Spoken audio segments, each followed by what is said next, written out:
बहुत समय पहले एक शक्तिशाली राजा था जो अत्यंत समृद्ध था। उसके पास सब कुछ था, महल, धन, परिवार और सेवक। लेकिन फिर भी वो हमेशा उदास और चिंतित रहता था। एक दिन उसने अपने दरबारियों से पूछा, क्या कोई मुझे सच्ची खुशी का रहस्य बता सकता है? कोई भी राजा के सवाल का जवाब नहीं दे पाया। अंत में एक मंत्री ने सुझाव दिया, महाराज, सच्ची खुशी का उत्तर केवल गौतम बुद्ध दे सकते हैं। राजा ने गौतम बुद्ध को खोजने का निश्चय किया। महीनों की यात्रा के बाद वो आखिरकार बुद्ध के पास पहुंचा। राजा ने बुद्ध से कहा, हे भगवान, मेरे पास सब कुछ है, फिर भी मैं दुखी और चिंतित रहता हूं। कृपया मुझे सच्ची खुशी का रहस्य बताइए।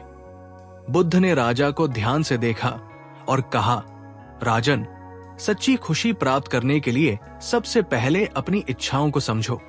क्या तुम्हारी इच्छाएं कभी पूरी होती है? राजा ने उत्तर दिया, नहीं, मेरी इच्छाएं कभी खत्म नहीं होती।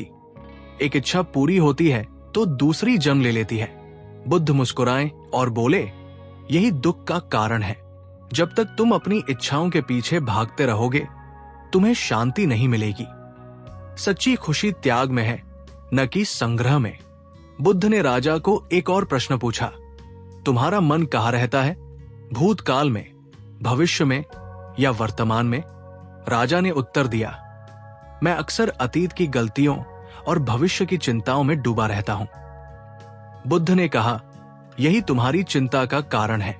सच्ची खुशी केवल वर्तमान में जीने से आती है। अतीत जा चुका है, भविष्य अज्ञात है, वर्तमान ही जीवन का सच है। फिर बुद्ध ने एक कटोरा उठाया और उसमें पानी भर दिया। उन्होंने राजा से कहा, इस कटोरे को देखो, ये पानी से भरा हुआ है। अगर मैं इसमें और पानी डालूं तो क्या होगा?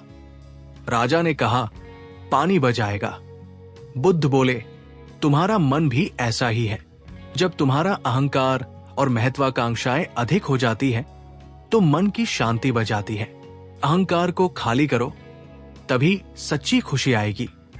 बुद्ध ने राजा को ध्यान करने की सलाह दी।